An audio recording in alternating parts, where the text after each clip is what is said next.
এক ব্যক্তি হযরত আবু বকর রাদিয়াল্লাহকে গালি দিচ্ছিলেন। সেখানে রাসূল সাল্লাল্লাহু আলাইহি সাল্লাম উপস্থিত ছিলেন। আবু বকর রাদিয়াল্লাহ কোনো প্রতিবাদ না করে নীরবে গালি শুনতে লাগলেন। কিছুক্ষণ পর তার ধৈর্যের বাঁধ ভেঙে গেল। তিনি ওই ব্যক্তিকে তারই দেয়া একটি গালি ফিরিয়ে দিলেন। তৎক্ষণাৎ রাসূল সাল্লাল্লাহু আলাইহি সাল্লামের মুখে অসন্তোষের চিহ্ন ফুটে উঠল। তিনি উঠে বাড়িতে চলে গেলেন।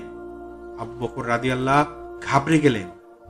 তিনি কাল বিলম্ব না করে রাসূল সাল্লাল্লাহু আলাইহি সাল্লামের কাছে ছুটে গেলেন এবং বললেন, ইয়া রাসূলুল্লাহ, লোকটি যখন গালি দিচ্ছিল আপনি নিশ্চুপ ছিলেন, কিন্তু আমি যখন এর উত্তর দিলাম তখন আপনি চলে এলেন। রাসূল সাল্লাল্লাহু আলাইহি সাল্লাম বললেন, শোনো আবু বকর, যতক্ষণ তুমি চুপ ছিলে এবং ধৈর্য ধারণ করছিলে ততক্ষণ তোমার সাথে আল্লাহর একজন ফেরেশতা ছিল, যিনি তোমার পক্ষ থেকে জবাব দিচ্ছিলেন।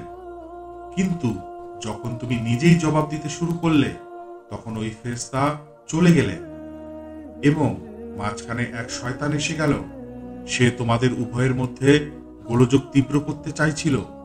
হে আবু বকর, মনে রেখো, কোনো বান্দার উপর যদি জুলুম ও বাড়াবাড়ি হতে থাকে এবং সে কেবল আল্লাহর সন্তুষ্টির উদ্দেশ্যে তা ক্ষমা করতে থাকে এবং কোনো প্রতিশোধ নেয়া থেকে বিরত থাকে, তবে আল্লাহ জুলুমকারীর বিরুদ্ধে তাকে সর্বাত্মক সাহায্য করে।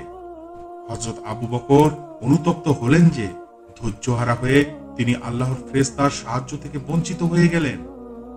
এই ঘটনা আমাদের সামনে ধৈর্যের শিক্ষাই নতুন করে তুলে ধরেছে। রাসূল সাল্লাল্লাহু আলাইহি সাল্লাম বলেছেন, ধৈর্য এমন একটা গাছ যার সারা গায়ে কাটা, কিন্তু এর ফল অত্যন্ত মজাদার। সুতরাং প্রত্যেক মুসলমানের উচিত চরম উস্কানির মুখেও ধৈর্য ধারণ করা, ক্রোধ নিবারণ করা। উস্কানির মুখে ক্রোধ নিবারণের সহজ পথ হলো সালাম দিয়ে দ্রুত স্থান ত্যাগ করা, নতুবা ঠান্ডা পানি দিয়ে উযু করা।